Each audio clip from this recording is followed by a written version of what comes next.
नमस्कार, स्वागत है आपका हमारे इस YouTube चैनल पर। मैं मुनमुन श्रीवास्तव आपका हार्दिक अभिनंदन करता हूं।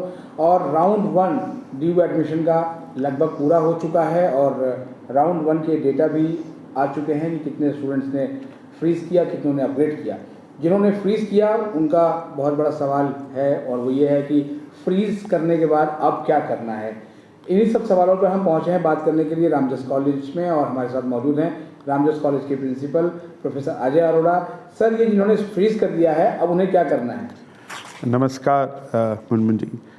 जिन्होंने फ्रीज़ कर दिया वो उनका एडमिशन उस कॉलेज उस प्रोग्राम में कंफर्म हो गया और कृपया करके वो दिल्ली विश्वविद्यालय की वेबसाइट पे जाएं या exam.du.ac.in पे जाएं और वहाँ दोनों ही जगह पे लिंक है हमारा NEP UGCF 2022 का स्ट्रक्चर का और सिलेबस का। जिस प्रोग्राम में उनका एडमिशन हुआ है वहाँ देखें कि वो उनका सिलेबस क्या है और बाकी स्ट्रक्चर क्या है और किस तरह के वो पेपर 29 तारीख जब उनका सत्र शुरू होगा।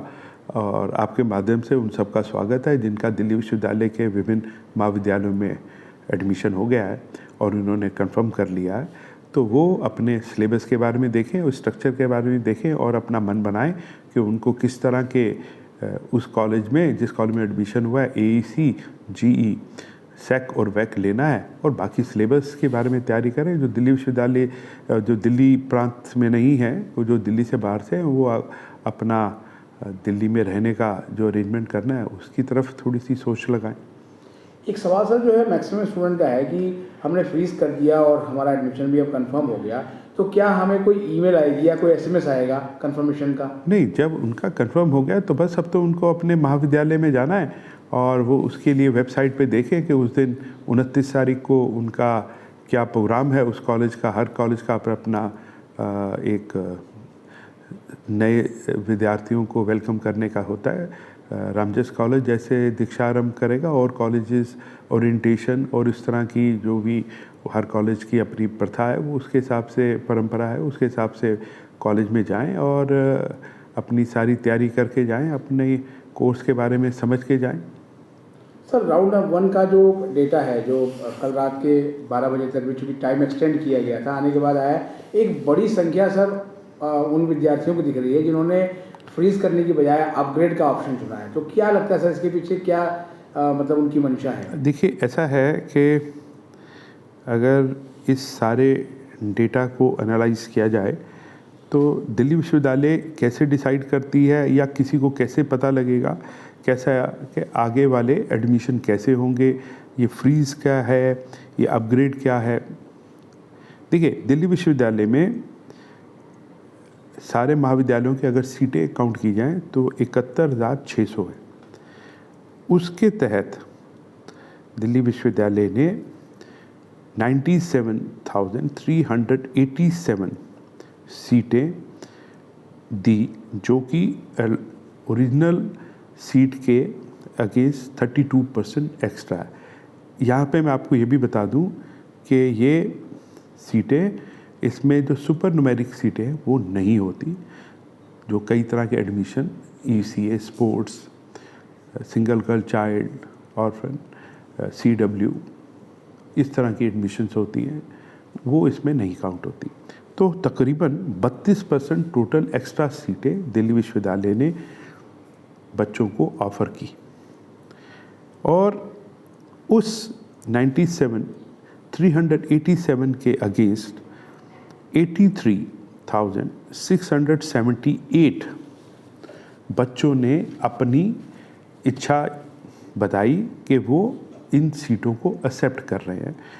यानी कि तकरीबन 86% बच्चों ने उस सीटों को एक्सेप्टेंस दी। यानी कि 14% बच्चों ने डिसाइड किया, आपको सीट तो ऑफ़र हुई दिल्ली विश्वविद्यालय के डिफरेंट महाविद्यालयों में, लेकिन उन्होंने वो एक्सेप्ट नहीं की।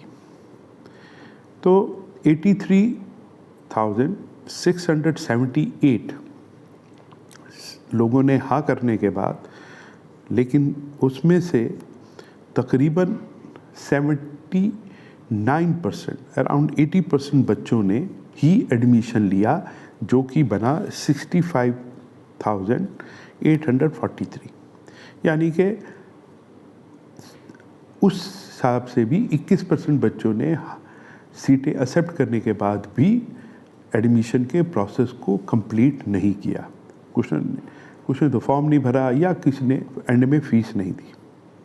अगर मैं ये देखूं कि जो मेरी सीटें हैं दिल्ली विश्वविद्यालय की वो है 71,600 और एडमिशन हो गए उसमें 65,843, तो तकरीबन 92% एडमिशन सीटों के अगेंस्ट हो चुका है।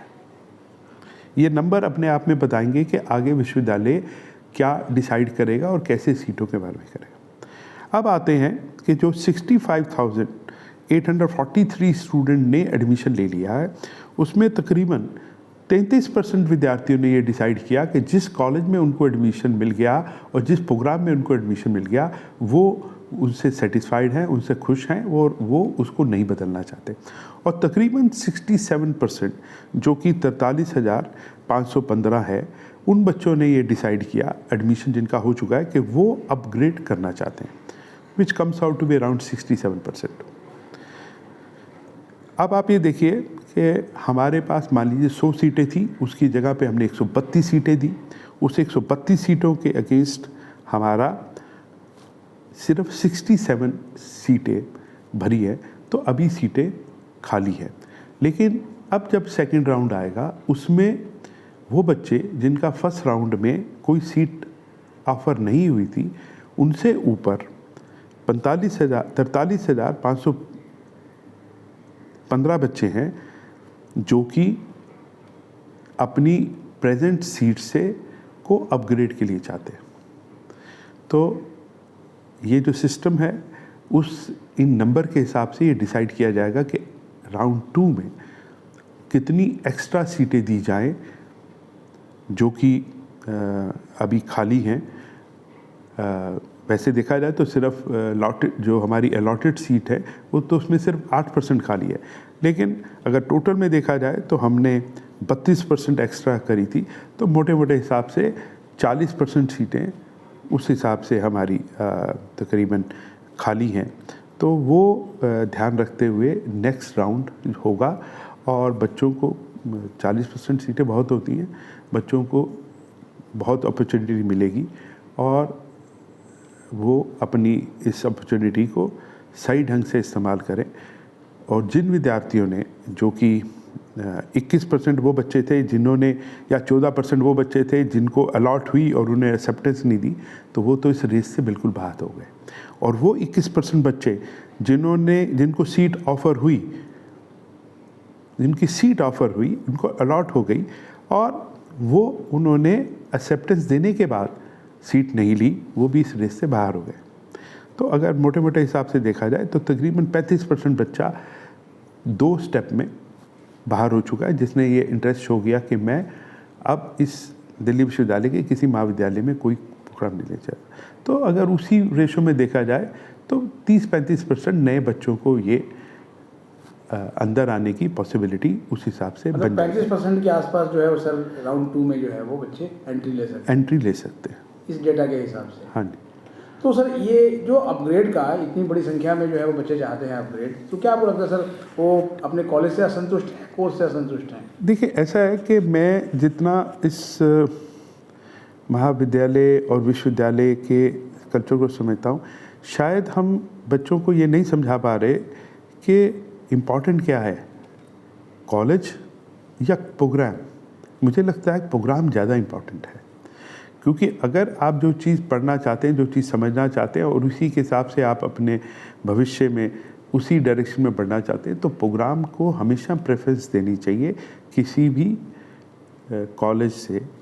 लेकिन बच्चे कई बार अपने किसी रीज़न की वजह से किसी के उनको लगता है कि इस कॉलेज के अंदर ये एक्स्ट्रा करिकुलर एक्टिविटीज़ बहुत अच्छी हैं, या ये कॉलेज ऐसी जगह में है दिल्ली में जहाँ पे उनको आना जाना आसान है, या उनके बहुत से मित्र उस कॉलेज में या उस कॉलेज के आसपास हैं। ये इस तरह के रीज़न बच्चों के होते हैं जो कि एकेडमिक मेरिट के बेस पे नहीं होते, ये सिर्फ बच्चों की अपनी एक परसेप्शन समझ लीजिए या अपनी चॉइस के हिसाब से होता है।